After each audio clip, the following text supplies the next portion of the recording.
నమస్కారం అండి. ఏడు విషయం? ఈయన కృష్ణమూర్తి గారు అబ్బాయమ్మా. మీరు వెంట పెట్టుకొచ్చినప్పుడే తెలిసింది. అత్తయ్య గారు లోపలికి వెళ్ళి మాట్లాడుకుందాం అండి. నువ్వు నాకేమవుతావని లోపలికి వెళ్ళి మాట్లాడుకోవాలి? చూడండి, నా మూలంగా నా అక్క జీవితం నాశనం చేయకండి. పాపం తను చాలా మంచిది. ఏమిటి మంచి? పెళ్లి ముహూర్తం పెట్టుకోగానే మీ నాన్న చచ్చాడు, నువ్వు జైలుకి వెళ్ళావు. ఇదేనా మంచి? ఇంకా నయం, నా కొడుకు నీ అక్క బిడ్డలో తాళి కట్టుంటే ఇంకా ఏం జరుగుండేదో. ఏమండి, ఇదంతా నా కారణంగా జరిగింది. దయచేసి పెళ్లికి దానికి ముడి పెట్టకండి. అంటే నువ్వు ఏడుస్తున్నా కాళ్ళు పట్టుకుంటే నేను కనికరించి పెళ్లికి ఒప్పుకుంటాను అనుకుంటున్నావా? కాళ్ళు పట్టుకోవడం నాకు అలవాట్లేదండి. మరి ఏమిటి ఏం చేస్తా? పంతులు గారు, బాబు మీరు ముహూర్తాలే పెడతారా లేదా జాతకాలు కూడా చూస్తారా? జాతకాలు కూడా చూస్తాను బాబు. అయితే పెళ్లి కొడుకు తల్లిని నేను మర్డర్ చేసే రాత గాని గీత గాని ఈ చేతిలో ఉందేమో చూడండి. ఆల్రెడీ 7 చువ్వలు లెక్క పెట్టిన వాడిని, జైలు కూడు తిన్నవాడిని. లెక్కల్లో ఒకటి ఒక మర్డర్కైనా 100 మర్డర్లకైనా ఒకటే శిక్ష. చూడండి, ఈ 2 చేతులు జోడించి అడుగుతున్నాను. రేపు రాత్రి 10 గంటలకు మనం లగ్నపత్రికలో రాసుకున్నట్టు వెంకటేశ్వర స్వామి గుళ్ళో పెళ్లి జరగలేదనుకోండి, ఈ 2 అరచేతులు విడిపోతాయి. ఆ తరువాత ఏం జరుగుతుందో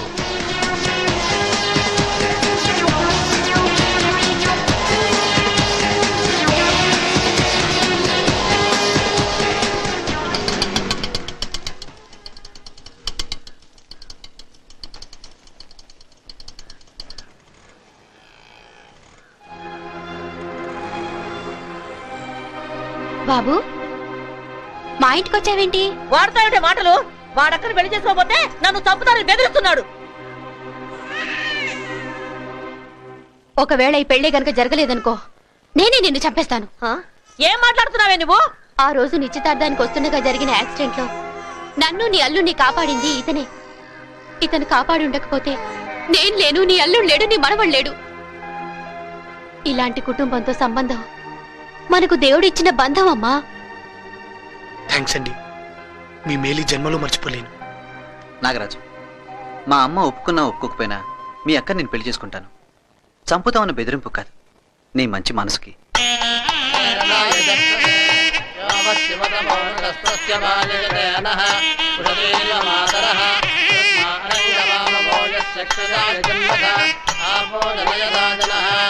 ఓం సుముఖాయ నమః, ఓం ఏకదంతాయ నమః, ఓం కపిలాయ నమః, ఓం గజకర్ణికాయ నమః, ఓం లంబోదరాయ నమః, మాంగళ్యదేవతాయై నమః, సుమంగళీ మంగళం తంతునానేన మమ జీవన హేతునా, కంఠే భద్రామి యువగే సంజీవకరదాం శతం.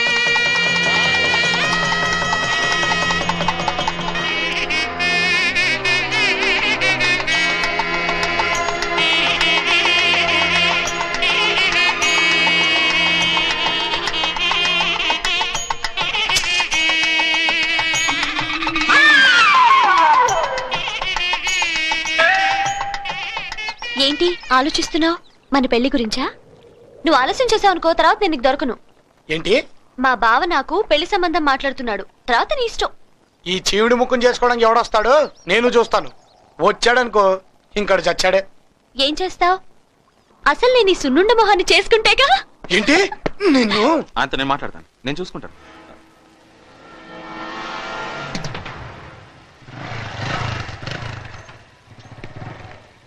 లోపలికి రావచ్చుగా. మీ బావ ఫిక్స్ చేసిన పెళ్లికి వస్తా.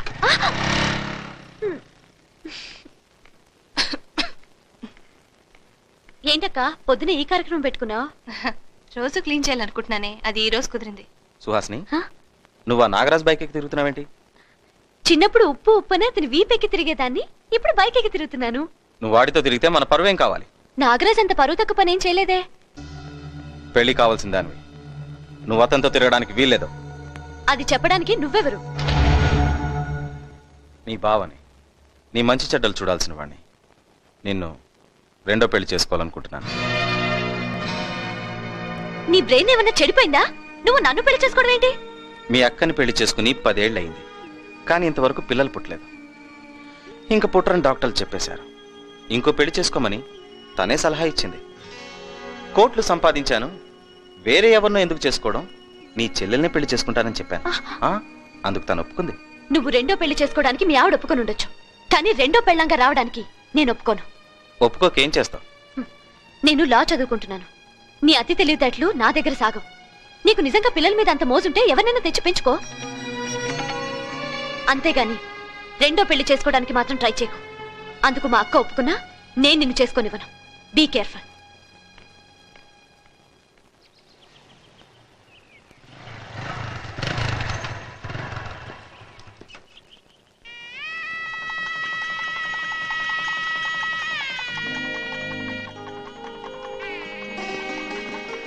ఏంటంగల్ ఎక్కడి వరకు వచ్చింది? రావయ్యా, ఎలాగైతే నేను మొత్తానికి మీ అక్క పెళ్లి చేసి మీ నాన్న పేరు నిలబెట్టావు, నువ్వు కూడా పెళ్లి చేసుకుని ఓ ఇంటివాడు అయితే నేను చాలా సంతోషిస్తాను. అప్పుడే నా పెళ్లికి తొందరే ఉంది అంకుల్. ఇంకా డిగ్రీ పూర్తి చేయాలి. పైగా వెనకాల చెల్లెలుందిగా. అంటే నీ చెల్లెలు పెళ్ళే ఇంతవరకు చేసుకోవా? అయితే నేను ఇంకెవరైనా చేసుకుంటా. చేసుకుంటా చేసుకో. ఇదేమిటి పెళ్లి క్యాసెట్ లో రాస్తారోకో వస్తుంది? ఓ, ఆ క్యాసెట్ మీదే పెళ్లి రికార్డ్ చేసి ఉంటారు. ముందు నువ్వు ఇక్కడి నుంచి వెళ్ళకపోతే నేనే ఆత్మహత్య చేసుకుంటా.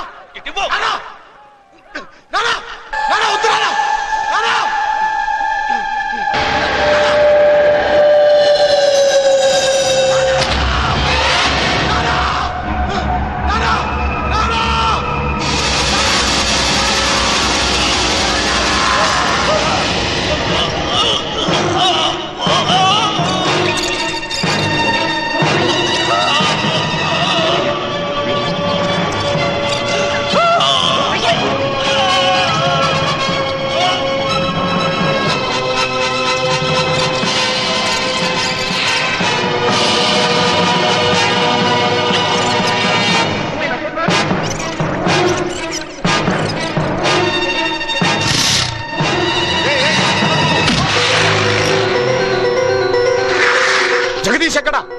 హోమ్ మినిస్టర్ గారింటికి వెళ్ళారు.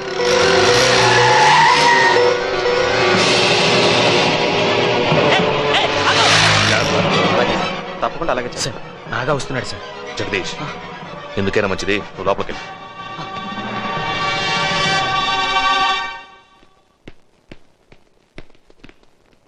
రావయ్యా, రా రా రా. సీఎంతో మీకు మీ రాజకీయాలకు దన్నమని వెళ్ళిపోయావంట. నువ్వు ఉదయించే సూర్యుడు అయ్యా. నువ్వు అలిగితే రాజకీయానికే గ్రహణం పడుతుంది. అతను వాళ్ళ నాన్న చనిపోయిన బాధలో ఉన్నాడు సార్. అరే మర్చిపోయాను. అందరం వాళ్ళ నాన్న ఆత్మశాంతి కోసం 2 నిమిషాలు మౌనంగా ఉందాం.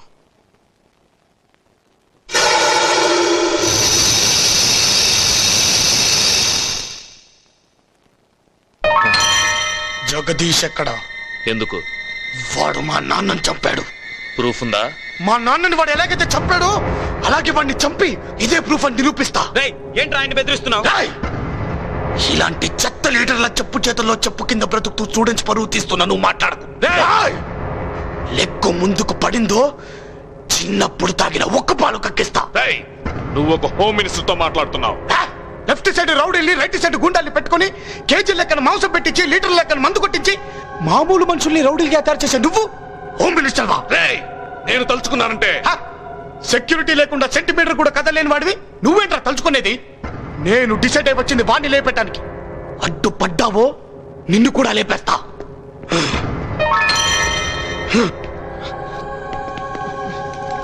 జగదీష్,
ఎక్కడున్నాడని తెలిసిందా? లేదురా, ఏమైపోయాడు రేడు? ఒరేయ్, నాకు పోలీసుల మీద అనుమానం రా. వాళ్ళే ఏదో చేసుంటారు.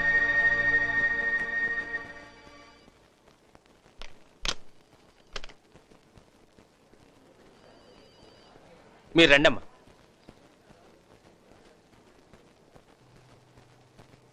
సార్, ఈవిడే నాగరాజమ్మ గారు. ఓహో, నమస్కారం అండి. నమస్కారం, కూర్చోండి. సార్, వారం రోజుల నుంచి మా అబ్బాయి కనిపించడం లేదు. పోలీసులు తీసుకెళ్లారన్నారు. ఏ స్టేషన్కి వెళ్ళి అడిగినా లేడంటున్నారు. వాడు ఏమైపోయాడని మాకు భయంగా ఉందండి. మాకు వాడు ఒక్కడే ఆధారం. వాళ్ళ నాన్నగారు కూడా పోయారు. మీరంటే వాడికి చాలా అభిమానం. మీకోసం వాడు ఏమైనా చేస్తాడు. మీరు నిరాహార దీక్ష చేస్తున్నారని వాడు 3 రోజులు భోజనం కూడా చేయలేదండి. వాడికి ఏమన్నా అయితే నేను తట్టుకోలేదు సార్, తట్టుకోలేదు. సార్, మా అన్నయ్య మాకు ఇప్పించండి సార్. కావాలంటే ఈ ఊరిలో వెళ్ళిపోతాం.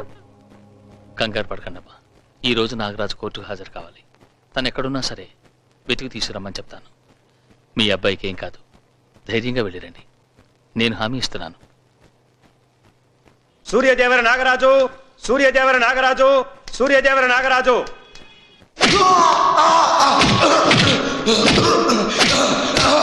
జరిగిన ప్రాణ నష్టానికి ధర్నాలకి కారణం మీరేనని ముద్దాయి నాగరాజు కోర్టు వారి సమక్షంలో చెప్పాడు.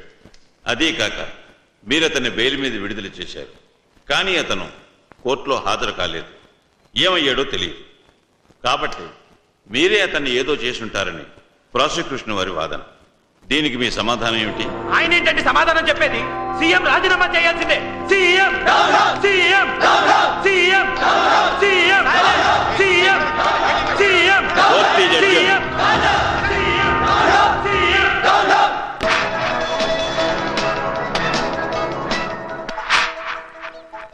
ఈ రోజు శాసనసభలో ప్రతిపక్షాలు ముఖ్యమంత్రిపై ధ్వజమెత్తాయి. విద్యార్థి నాయకుడు నాగరాజు కోర్టులో హాజరు కాకపోవడానికి ముఖ్యమంత్రి చంద్రశేఖర్ నాయుడు గారి కారణమని, అందుకు వారు రాజీనామా చేయాలని డిమాండ్ చేశాయి. స్పీకర్ సభను 3 సార్లు వాయిదా వేశారు. ప్రతిపక్ష నాయకుడు కాసయ్య గారు ముఖ్యమంత్రి రాజీనామా చేయాల్సిందేనని పోడియం దగ్గర బైఠాయించారు. మీరు రాజీనామా చేయటం చాలా బాధాకరంగా ఉంది. ఎనీవే, నూతన ముఖ్యమంత్రి ప్రమాణ స్వీకారం చేసే వరకు ఆపద్ధర్మ ముఖ్యమంత్రిగా కొనసాగవలసిందిగా కోరుతున్నాను. అలాగే సార్.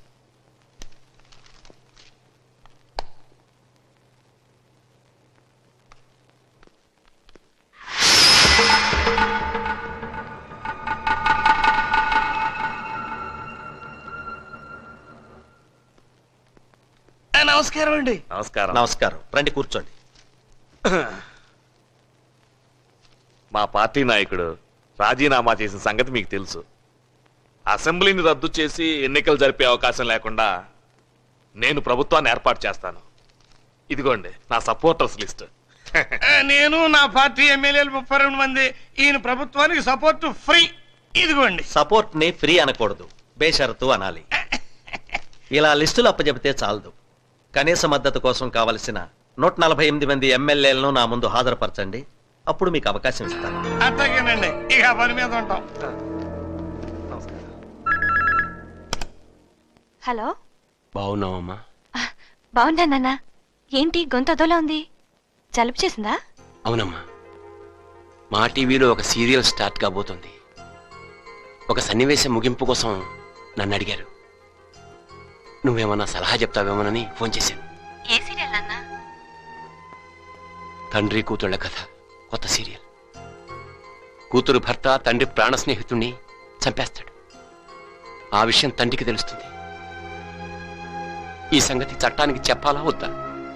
అదేంటి నాన్న, హత్య గురించి చెప్పకపోతే ఎలా?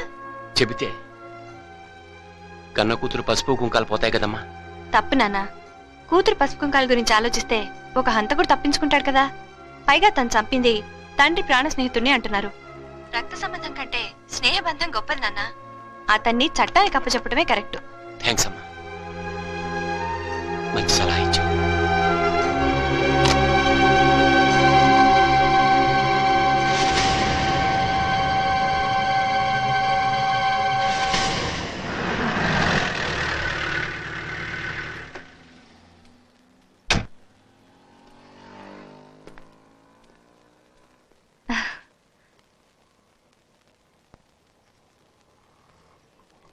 ఏంటి అలా చూస్తావు? నాకు బొట్టు పెట్టు. ఏంటమ్మా ఇదంతా? సుహాసిని మా ఆయనకిచ్చి పెళ్లి చేయమని అడగడానికి వచ్చాను నాన్న.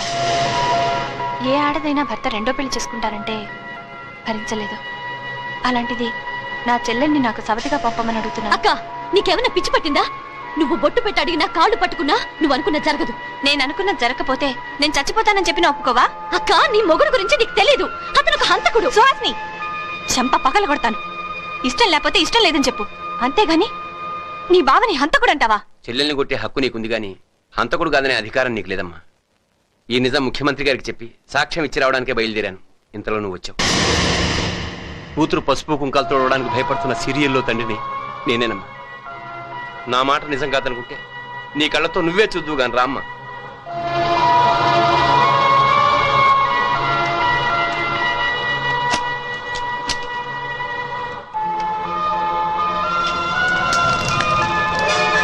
చూసావమ్మా? చూశాను మామయ్య. మామయ్య, లక్ష్మి నాకు ఇచ్చి పెళ్లి చేసిన రోజు నువ్వు నా కాళ్ళు కడిగావు. ఇప్పుడు నా కన్నీళ్లతో నీ కాళ్ళు కడుగుతాను. ఆ క్యాసెట్ ఇచ్చే మామయ్య. సారీ, నేను ఇవ్వను. సారీ మామయ్య. మామయ్య, ఆ భగవంతుడు నన్ను పుట్టించింది నీ ఇద్దరు కూతుల మెడలో తాళి కట్టడానికి, నా మెడలో ఉరితాడు పట్టడానికి కాదు. ప్లీజ్ ఆ క్యాసెట్ ఇచ్చే. ఇచ్చే. ఇచ్చే. క్యాసెట్ ఇచ్చే. క్యాసెట్ ఇచ్చే.